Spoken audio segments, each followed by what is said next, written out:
وعلیکم السلام ورحمۃ اللہ وبرکاتہ۔ لکھتے ہیں جی استاد محترم مکروہ کی تعریف اور حکم بیان فرما دے۔ محترم بھائی مکروہ جو ہے نا عام طور پہ اس کو کہتے ہیں جو ایک چیز ہے جو حرام نہیں ہے، بس یہ ہے کہ نبی علیہ الصلوۃ والسلام نے اس کو ناپسند فرمایا ہے، حرام قرار نہیں دیا۔ مطلب اس کی ایک مثال یہ لے لیں جو کہ علماء بیان کرتے ہیں، کہتے ہیں کہ نبی صلی اللہ علیہ وآلہ وسلم نے جو ہے کھڑے ہو کر پانی پینے سے منع فرمایا ہے۔ اب بعض روایتوں میں کھڑے ہو کر پانی پینے کا جواز موجود ہے، تو یہ جو ممانت ہے اس کو نہیں تنزیہی قرار دیا ہے، نہیں تحریمی قرار نہیں دیا۔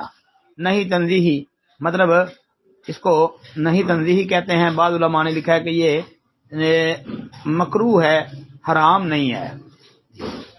بعض علماء اس کو حرام بھی کہتے ہیں کھڑے ہو کر پانی پینے کو، لیکن ان کا موقف درست نہیں ہے۔